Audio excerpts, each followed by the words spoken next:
Terima kasih pemirsa Anda masih bersama kami dalam MNC News Prime. Pakar Kesehatan Universitas Muhammadiyah Surabaya, Dede Nasrullah menyebut perlunya autopsi korban untuk mengakhiri perdebatan soal gas air mata dalam tragedi Kanjuruhan. Menurutnya, autopsi bisa menjadi salah satu langkah untuk membuktikan apakah gas air mata menjadi penyebab utama dari kematian para korban. Terlepas dari kontroversi penyebab utama kematian para korban tragedi Kanjuruhan, Dede menyebut penembakan air atau gas air mata telah menimbulkan dampak kesehatan dan psikologis bagi penonton yang hadir saat itu. Ia juga menambahkan gas air mata yang ditembakkan oleh aparat telah membuat penonton cemas dan gelisah sehingga secara bersamaan mereka berdesak-desakan untuk menghindari tembakan tersebut.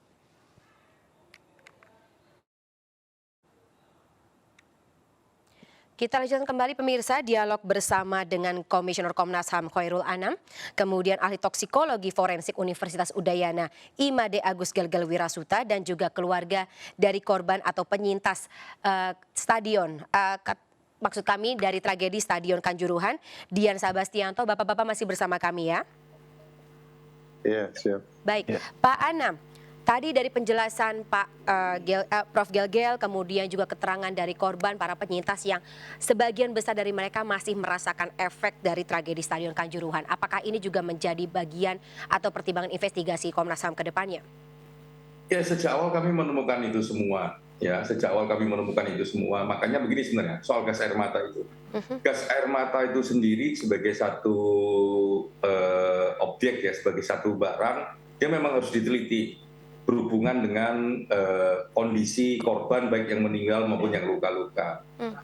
Kami setuju untuk dicek secara saintifik ya, Autopsi secara ilmiah begitu, karena memang banyak informasinya. Kalau Prof. Gelgel tadi misalnya mendapatkan informasi bahwa isinya cuma CS misalnya, tapi juga punya potensi isinya juga CN, yang itu lebih membahayakan.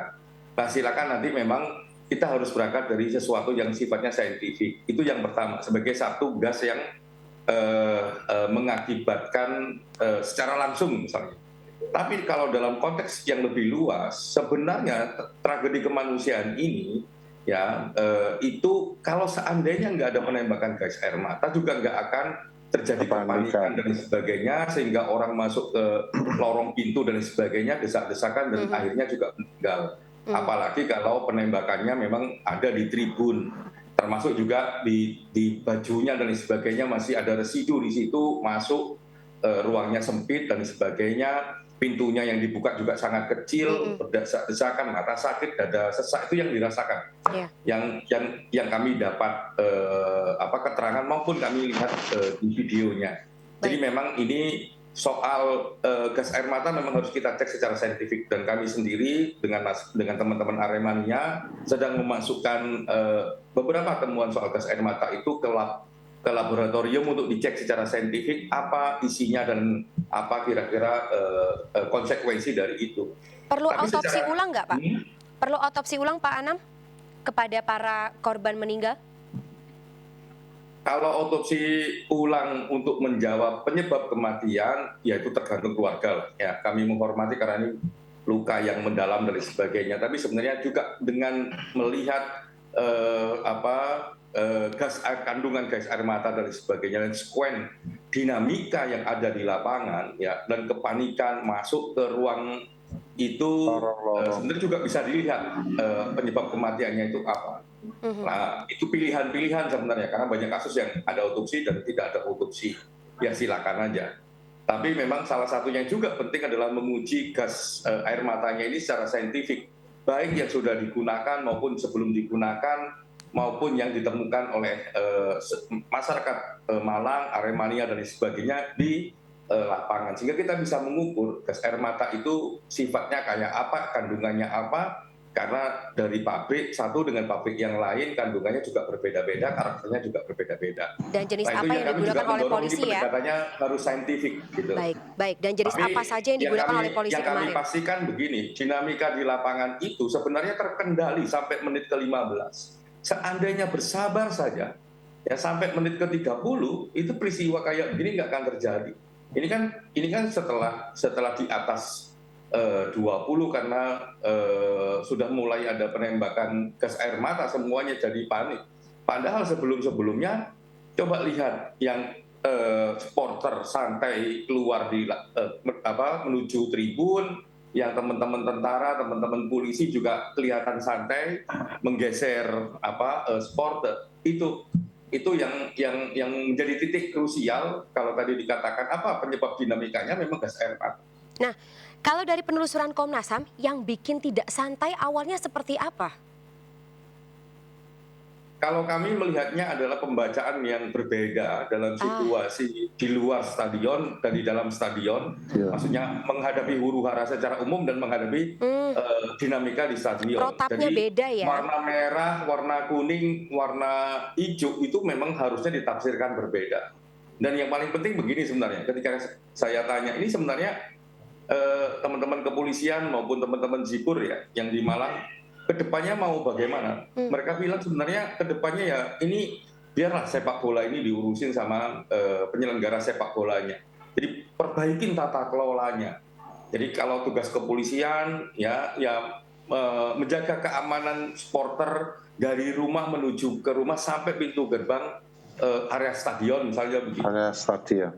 Nah itu saja sebenarnya dan teman-teman polisi juga setuju. Bahkan teman-teman kepolisian ini sebenarnya, terutama yang Polres sana itu, ngomong soal rencana pengamanan ini tidak hanya untuk hari H, tapi juga berkomunikasi berhari-hari sebelum-sebelumnya. Nah, di mana posisi misalnya PSSI misalnya sebagai penyelenggara sepak bola ini, PT LIB misalnya sebagai penyelenggara sepak bola ini, yang semua jadi tersangka itu oleh PSSI ya? Keamanan itu. Jadi kami memang kepingin mendorong satu melihat peristiwa ini secara komprehensif, ya kan, sehingga kita bisa merekomendasikan agar nggak berulang kembali. Baik. Dan angka korban yang begitu banyak bisa merubah secara fundamen, termasuk juga soal kuota, soal tiket, soal kenyamanan, keamanan, penonton, supporter, dan sebagainya. Baik Pak Anam. Sebelum nanti saya juga akan menggali kepada Pak Dian terkait dengan kondisi korban saat ini Putri Bapak ya, saya kembali ingin ke Prof. Gelgel. Ketika tadi ada isu atau katakanlah wacana ada autopsi, kondisi gas air mata atau ketika gas air mata masuk ke dalam tubuh, apakah ini juga bisa dideteksi, Prof. Gelgel, lewat autopsi tersebut? Secara logika kimia bisa dideteksi, cuman tadi sudah secara kriminologi of crime, artinya perasaan terhadap kejahatan itu tadi sudah diungkap oleh teman saya, jadi Komnas HAM, bahwa dinamika di lapangan itu sudah terlihat seperti itu. Baik. Saya juga sudah sampaikan bahwa yang menyebabkan ini bukan direct kausal. Jadi ketika dikasihkan gas air mata, ngirup langsung mati, bukan itu. Tetapi tidak pernah ada kejadian sebelumnya ya? Yang berlebih yang mengakibatkan hal tersebut menjadi seperti ini. Nah, itulah yang harus kita lakukan scientific investigation. Baik. Sehingga tahulah kita penyebabnya. Nanti kepolisian, penyidik akan melakukan penilaian apakah dilakukan otopsi untuk karena mencari kausal utama atau cukup dari kasus lain yang diungkap untuk mencari kausal, sehingga kita tahu penyebab utama dari kasus ini siapa, itu yang bertanggung jawab nanti. Dan bertanggung jawab seperti itu ya. Baik Prof. Gelgel, saya kembali ke Pak Dian. Pak Dian, kondisi dari Putri Bapak saat ini, pengobatannya atau apa saja yang diresepkan oleh dokter untuk Putri Bapak apa? Jadi untuk sementara ini obat-obat yang diberikan pada waktu sepulang dari rawat inap selama 7 hari di Rumah Sakit Kanjuruhan itu kami lanjutkan untuk diminumkan sesuai aturan yang ditulis di resep tersebut. Yang kedua adalah rawat jalan dan kontrol, insya Allah besok hari Kamis jam 10 akan kontrol kembali ke Polimata. Jadi yang didahulukan itu sesuai anjuran dari dokter, mata yang terlebih dahulu yang diperiksa. Kondisi penglihatan dari Putri Bapak ketika matanya iritasi ini berkurang atau seperti apa Pak? Ya kalau berkurang enggak ya, jadi cuman berubah warna itu aja lah, yang putih ini jadi merah kehitam-hitaman. Oke, sedikit mungkin adakah cerita dari Putri Bapak terkait dengan apa saja yang terjadi hari itu? Sampai hari ini dia belum bisa menceritakan apa yang terjadi. Terus dia cuma ingat kemarin dipancing dengan pembicaraan, menyatakan dia ada di gate 12. Berangkatnya dengan siapa itu dia hanya menyebutkan satu orang dan kawannya sudah meninggal. Ya Allah, mohon maaf Pak, innalillahi wa inna ilaihi raji'un. Terus untuk yang lain-lainnya dia masih belum ingat benar apa yang terjadi. Reaksi dari putri Bapak ketika mengetahui temannya menjadi korban jiwa? Dia cuma berkaca-kaca, Nggak biasa ya Pak? didampingi sama mamanya. Beberapa pertanyaan yang disampaikan pada saat saya yaitu, Pak, apa sih gas air mata itu? Pak, gas air mata itu apakah bisa membunuh? Kok teman saya ada yang meninggal? Saya hanya menjelaskan ringan-ringan saja, datar-datar saja agar secara mental putri saya nggak drop lagi, itu aja yang bisa kami lakukan. Baik, terakhir Pak Dian, pertanggungjawaban seperti apa yang Bapak harapkan? Ya agar, ya gimana ya, saya mau bicara semua untuk memperbaiki diri agar di belakang hari tidak terjadi lagi hal yang demikian rupa. Baik itu dari pihak keamanan, pihak supporter, semua elemen untuk memperbaiki diri. Baik.